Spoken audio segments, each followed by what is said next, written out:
Les amis, bienvenue sur cette nouvelle vidéo dans laquelle on va parler de est-ce que la bourse est de moins en moins rentable et pourquoi c'est extrêmement important finalement de regarder la rentabilité du S&P 500. Donc dans cette vidéo, je vais vous parler de l'indice américain, le S&P 500, parce que tout simplement en tant qu'investisseur, je n'investis que sur des valeurs américaines à dividendes. On va reparler un petit peu dans la vidéo, mais dans cette vidéo, j'aimerais vous parler de pourquoi c'est extrêmement important de regarder vers où le marché se dirige en termes de rentabilité, l'indice et quels sont les critères qui viennent impacter tout ça.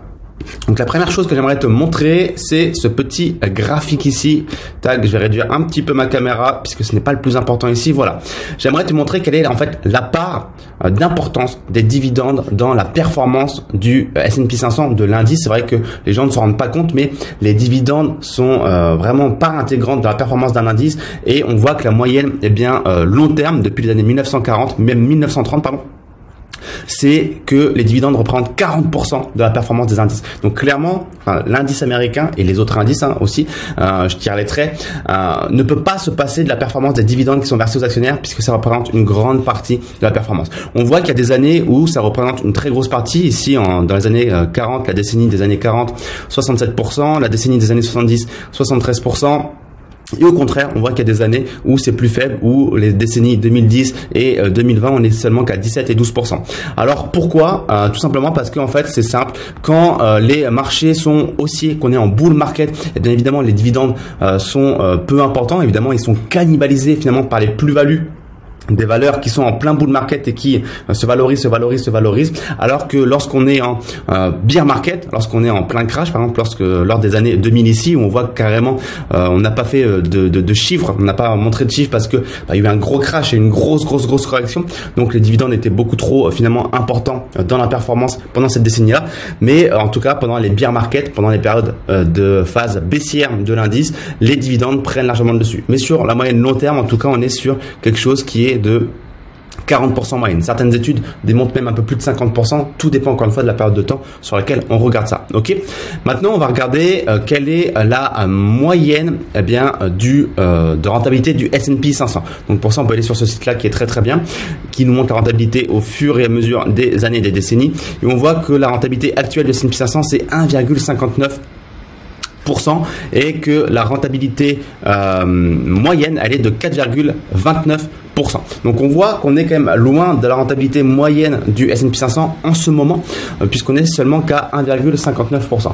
Alors comment ça se fait? On est littéralement à un des plus bas historiques. Quand tu revois sur la courbe ici, on a rarement été à des niveaux aussi bas, si ce n'est ici qu'en 2000 lors de la crise de la bulle technologique. Mais sinon, on n'a jamais été aussi bas que ça. Et c'est ce dont on va parler dans cette vidéo. Et je vais t'expliquer un petit peu pourquoi, quelles sont les 5 raisons finalement qui font qu'aujourd'hui, on a un S&P 500 qui est avec une rentabilité aussi faible. La première raison, c'est que on a le PER. Hop, je vais l'écrire en même temps. Ici, les 5 raisons. La première raison, c'est le PER. Donc, c'est le Price Earning Ratio. C'est combien de fois tu payes les bénéfices d'une entreprise. Et là également, si on regarde quel est le PER actuellement du S&P 500, S&P 500 PE ratio, on voit qu'on est à 19,72. Tu le vois également sur le graphique ici, on est bien au-dessus, on est quand même au-dessus de la moyenne qui est de 15,97%. 15,97 tout court, pas de pourcentage. Donc on voit qu'on a un PER qui est plus élevé que la moyenne. Et en fait, si on fait les maths, on se rend compte que si on revient sur un PER de la moyenne du long terme de 15,97 par rapport à celui de 19,72, la rentabilité du S&P 500 passerait non plus de 1,59%, mais à peu près à 1,9%.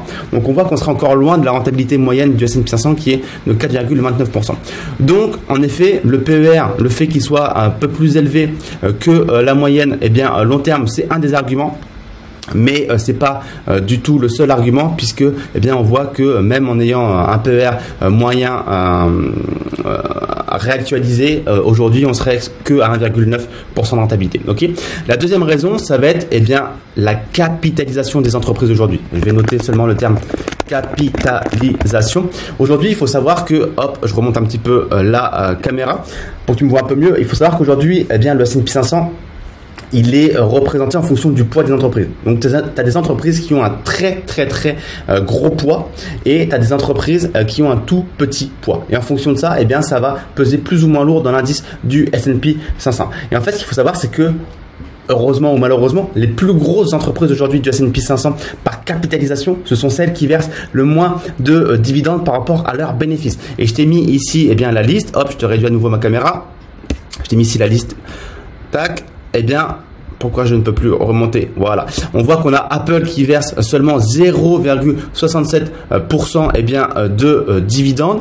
Microsoft 0,98% de dividendes. Et les 4 autres entreprises, Alphabet, donc Google, Amazon, Tesla et Berkshire Hathaway de Warren Buffett, ne versent pas du tout de dividendes. Donc sur les 6 plus grosses entreprises du S&P 500, on n'a seulement que 2 entreprises qui versent des dividendes. Et clairement, la tendance des 4 autres entreprises qui ne versent pas des dividendes, à mon avis, eh bien, elle va être... elle risque d'être maintenue sur le long terme puisque Alphabet et Amazon n'ont jamais versé de dividendes. Ça a été des valeurs de croissance. Les actionnaires ont été carrément récompensés, surtout par la valeur du prix de l'action qui a fortement augmenté. Donc ce sont des valeurs de croissance. Elles n'ont jamais versé de dividendes et je pense pas que ça soit prévu sur le court terme de verser des dividendes pour ces entreprises. Tesla, bon voilà, on voit très bien le bilan comptable de Tesla. Ça serait totalement suicidaire de verser un dividende actuellement. C'est clairement pas à l'ordre du jour. Et Berkshire Hathaway de Warren Buffett, il a toujours dit que il n'a pas envie de verser des dividendes. Lui adore en récolter, en recevoir, mais lui a toujours dit qu'il ne verserait pas de dividendes. Et la seule fois où il en a versé, il a dit que c'était une erreur et qu'il avait pris la décision quand il était au chiottes. Donc, ça veut tout dire. Donc voilà, ces 6 entreprises du S&P 500, elles représentent 22% de l'indice du S&P 500. Donc c'est énorme, presque un quart en termes de poids. Et pourtant, elles ont une rentabilité moyenne de seulement 0,25% si on fait la moyenne de tout ça. Donc ça tire clairement la rentabilité du S&P 500 de l'indice vers le bas. Ok. Donc ça, c'est un deuxième argument, c'est que les plus grosses entreprises par capitalisation du S&P 500, elles ne versent pas ou très peu de dividendes. Le troisième argument, c'est qu'on constate en ce moment qu'on a beaucoup de rachats d'actions. Je te le note ici et je vais te mettre tout de suite le quatrième argument. C'est également les taux d'intérêt qui sont très bas sur le marché. Alors je vois pas très bien ce que j'écris. Tac. Taux d'intérêt comme ça, voilà, qui sont très bas. Ce qui pousse en fait à avoir de très grosses valorisations, puisque je ne sais pas si tu le sais, pour parler du point numéro 4 tout de suite, on reviendra sur le point numéro 3 juste après. Il faut savoir que quand les taux d'intérêt dans une économie sont très bas, la conséquence directe, eh bien, c'est que on a des valorisations d'entreprises qui sont beaucoup plus élevés. Je rentre pas dans le détail sur ce point-là aujourd'hui dans cette vidéo. On aura l'occasion d'en reparler dans d'autres vidéos, mais c'est une conséquence directe. Et évidemment, quand les taux d'intérêt remontent, et c'est ce qu'on voit très précisément en ce moment à l'heure de cette vidéo, eh bien, quand les taux d'intérêt remontent, généralement, les valorisations des entreprises descendent. Et c'est ce qu'on voit en ce moment, puisqu'on a toutes les entreprises, notamment du Nasdaq, les valeurs technologiques, qui sont en train de se prendre un gros coup de fouet dans la gueule, parce que Jérôme Powell et la Fed aux États-Unis a décidé de réaugmenter les taux d'intérêt pour justement combattre l'inflation qui est galopante. Donc voilà, on est dans un contexte où en fait on a des taux d'intérêt qui étaient jusqu'à présent en tout cas très bas, ce qui a fait qu'on a eu de grosses valorisations. Et donc naturellement, quand on a des grosses valorisations, eh bien les dividendes, eh bien ils sont naturellement en plus faible partie. La rentabilité finale est plus faible par rapport au même montant de dividendes, parce que naturellement en fait ce qu'on constate, c'est que les dividendes versés aux actionnaires augmentent moins vite que les plus-values des entreprises sur leurs actions. Donc c'est pour ça qu'on a également un yield, une rentabilité du S&P 500 qui n'a fait que dégringoler, puisque tu le sais tout comme moi, ça ne fait qu'augmenter, en tout cas sur la dernière décennie et même les 20 dernières années. Le S&P 500 il a vraiment monté en flèche. Ok. Qu'est-ce que je veux te montrer d'autre? On constate également une autre chose ici que je peux te montrer sur le côté droit, c'est que naturellement le yield, le rendement du S&P 500, il a fortement baissé au fur et à mesure des décennies. On voit qu'en 1900, dans les années 1900, le yield, il était alors yield, je dis toujours yield par réflexe, c'est la rentabilité, c'est pareil, c'est le rendement. Il était de 4,4%. Dans les années 10, 5,9, 5,4, 5,5, 5,7, ok. Ensuite 4,9, 3,2, 4, 4,2, 2,4, 1,8, 2 et là on est à peu près à 1,5%. Donc on voit que il a littéralement baissé, il était sur une tendance de 5-6%, puis après il était aux alentours ici des 4% pendant à peu près 40 ans, et depuis les années 90 on est plutôt aux alentours de 1,5-2%. Donc on voit qu'on a quand même une très grosse baisse du yield du S&P 500. Et comme tu le disais, une des raisons, c'est justement ces taux d'intérêt qui ont été très bas, puisque voilà, encore une fois, des grosses valorisations, et donc à même niveau de bénéfice, la rentabilité évidemment elle baisse, puisque la rentabilité, encore une fois, c'est quoi la formule? Si tu veux, je te l'écris à rapidos ici, si c'est pas clair pour toi.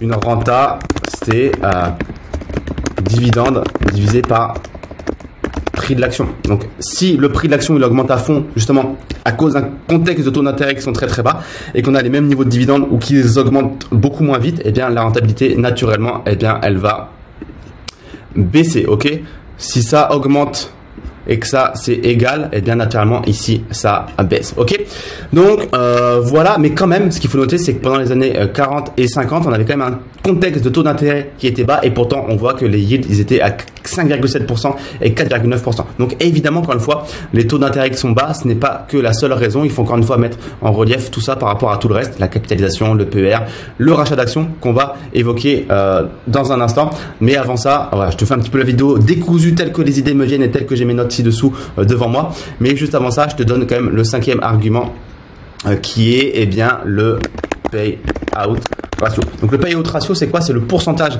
de bénéfices que les entreprises décident eh bien, de donner aux actionnaires, de verser aux actionnaires. Et en fait, ce qui va déterminer si le yield, la rentabilité du S&P 500 va augmenter ou baisser, c'est également de savoir si les entreprises elles ont prévu de verser eh bien, plus de bénéfices aux actionnaires ou moins de bénéfices aux actionnaires. Quelle est la tendance actuellement? Si on regarde ici les bénéfices, eh bien du S&P 500, on voit qu'ils sont à un niveau record puisqu'on est à 204 dollars de bénéfices par action du S&P 500, alors qu'on voit que la moyenne elle est de 37 dollars sur le long terme. Et comme on dit toujours dans l'investissement et en bourse, on a souvent tendance à revenir sur la moyenne long terme. Donc là, on a plutôt tendance à se dire qu'il y a une tendance à la baisse qui peut se dessiner sur le long terme, où on va voir eh bien, finalement un payout ratio qui va naturellement baisser. Ok, donc voilà, il faut également surveiller ce critère-là du payout ratio qui est très important. Concernant les taux d'intérêt également, ils ont plutôt une tendance à réaugmenter dans le futur, mais encore une fois on ne sait pas, ça peut très bien être en ce moment une augmentation mais qui peut selon moi très vite se stagner voire rebaisser en fonction du contexte politique, géopolitique et du contexte mondial, parce qu'on a l'impression qu'il peut se passer encore beaucoup de choses. Donc le discours de la Fed il est toujours à prendre avec des pincettes, mais également ce qu'il faut regarder, le cinquième critère qu'on va évoquer ici, c'est donc le rachat d'actions, puisqu'une entreprise quand elle veut retourner on va dire du capital à ses actionnaires, elle a deux solutions principalement, c'est soit le dividende en cash, soit via le rachat d'actions. Donc le rachat d'actions, c'est quand l'entreprise elle rachète ses propres actions sur le marché parce qu'elle estime que ses actions en ce moment elles sont sous-évaluées par rapport à ce qu'elles valent réellement, et donc elle rachète ses actions sur le marché aux actionnaires. Donc naturellement, il y a moins d'actions en circulation sur le marché, et donc la conséquence directe pour les actionnaires, eh bien, c'est que le prix de l'action il augmente. Ok. Et l'avantage pour les entreprises, c'est que le rachat d'actions il n'est pas fiscalisé, alors que le dividende il est fiscalisé lorsqu'il est versé aux actionnaires. Donc en fait, en fonction eh bien de la politique fiscale eh bien du marché en question des États-Unis, les entreprises ont potentiellement plus d'intérêt à verser soit des dividendes, soit de racheter leurs propres actions. Ça va dépendre de comment l'entreprise elle est taxée vis-à-vis de cet événement. Ok, donc en fonction des politiques et des présidents qui sont en place au pouvoir, ça peut évoluer. Donc, et c'est ça également qu'il faut surveiller, parce que voilà, les dividendes en ce moment sont taxés et les buybacks, les rachats d'actions en français, ne sont pas taxés. Et quand on regarde un petit peu eh bien sur ce graphique que je vous ai préparé, on voit qu'il y a évidemment des périodicités sur eh bien, les rachats d'actions, et on voit qu'on a littéralement eh bien, ici en vert une accélération des rachats d'actions depuis les années 1980, où on voit que ça prend beaucoup plus d'importance dans le choix des entreprises, et c'est pour ça notamment qu'on a justement une baisse dans la rentabilité également de la rentabilité du S&P 500 eh bien, depuis les années 1980, parce que les entreprises elles ont décidé beaucoup plus massivement de racheter leurs propres actions plutôt que de verser des dividendes. Les dividendes, c'est ce qui est directement responsable, eh bien, on va dire, de la rentabilité du S&P 500. C'est le cash qui est versé aux actionnaires. Donc, les dividendes, c'est ce qui détermine directement la rentabilité du S&P 500. Alors que les rachats d'actions, c'est, voilà, c'est pas du tout ce qui détermine la rentabilité du S&P 500, puisque c'est un rachat des actions sur le marché, et donc ça vient augmenter le prix de l'action. Enfin, mais au contraire, je me reprends immédiatement, ça vient augmenter le prix de l'action ici, donc si ça augmente, ça baisse la rentabilité eh bien, du marché. Donc c'est indirect par rapport aux dividendes qui sont quand même beaucoup plus directs. Et donc je remets mon petit graphique ici, on voit que là où les dividendes eh bien, avaient une beaucoup plus grosse part ici, on voit que eh bien, les rachats d'actions, ils ont quand même une beaucoup plus grosse part ici depuis les années à peu près 1980-1990. Ok. Donc, eh bien, c'est également une des raisons qui fait que, eh bien, on a des rentabilités d'indices du S&P 500 qui dégringolent depuis les années 80-90. Donc, pour tirer des conclusions de tout ça, on a quand même très peu de chances qu'on revienne sur les rentabilités d'antan, à 4, 5, 6%, c'est magnifique. Il y a très peu de chances, même si les taux d'intérêt remontent. Ici, même si on a des valorisations qui dégringolent justement ensuite au taux d'intérêt qui remonte. Hop, excuse-moi, je voulais pas rayer. Voilà, même si en fait on a des études qui ont été faites également, si on avait des taux d'intérêt qui remontent et des valorisations qui dégringolent, on arriverait sur à peu près à 2% de rentabilité, 2,5% grand max, mais on n'arriverait certainement pas à 4, 5%, voire même plus, 5,5, 6% de rentabilité comme on avait dans les années 10, dans les années 20. Donc voilà, donc c'est pour ça que c'est extrêmement important en tant qu'investisseur un petit peu de regarder quelle est la rentabilité de l'indice et de savoir un petit peu qu'est-ce qui influence, de comprendre ça, de savoir qu'est-ce qui influence la rentabilité d'un indice, que ce soit le PER, la valorisation des entreprises, la capitalisation, le rachat d'actions, les taux d'intérêt très bas et le payout ratio. Il faut comprendre qu'en fait tout ça marche un petit peu ensemble. Le PER, c'est une des conséquences du rachat d'actions et des taux d'intérêt également, plus ou moins directement. Donc c'est extrêmement important de maîtriser tout ça. Alors personnellement, moi je le regarde, ça m'intéresse de savoir un petit peu comment les choses se comportent, mais je suis très peu impacté puisque j'investis principalement que dans des entreprises qui versent des dividendes et j'investis pas dans l'indice. C'est-à-dire que je vais sélectionner des entreprises que j'ai analysées moi personnellement avec une analyse fondamentale et donc évidemment je cherche des entreprises qui ont un dividende qui est généreux et croissant et régulier année après année, tout en étant sous-évalué, notamment via mon analyse fondamentale. On regarde justement notamment des critères qui est le PER qu'on complète avec le PEG, on regarde évidemment le payout ratio, on regarde pas mal de critères. Mais l'idée c'est quand même d'avoir une vision globale quand on investit, de comprendre tout ça, même si on va chercher des actions individuelles. Donc voilà, j'espère que je t'ai pas perdu dans cette vidéo. C'est vrai qu'on a peut-être abordé des choses qui sont un petit peu compliquées pour toi si tu es débutant en bourse. Si tu es débutant en bourse, justement n'hésite pas à lire la barre de description ci-dessous, puisque j'ai une formation gratuite de 4 vidéos, mais également un livre papier de 704 pages dans lequel je t'explique de A à Z toute ma stratégie d'investissement que je viens plus ou moins d'évoquer ici. Et voilà, ça peut te permettre de comprendre un petit peu mieux, également de découvrir ma stratégie d'investissement qui est d'investir dans des actions à dividendes qui versent des dividendes qui sont croissants année après année. Donc, c'est-à-dire que chaque année, vous touchez des dividendes sonnants et trébuchants dans votre compte en banque. Et voilà, je t'explique tout ça dans la barre de description. Tu as également de la formation vidéo, mais tu as également un service mensuel dans lequel je te partage tous les mois les actions dans lesquelles j'investis personnellement. Bref, lis bien la barre de description. Si tu as la moindre question, tu as également la barre de commentaires ci-dessous dans laquelle tu peux me poser toutes tes questions. N'hésite pas à liker cette vidéo, à t'abonner à la chaîne YouTube pour recevoir les prochaines vidéos et à partager cette vidéo à tes amis investisseurs. Je te remercie de m'avoir écouté et je te dis à très vite pour une prochaine vidéo. Ciao, ciao.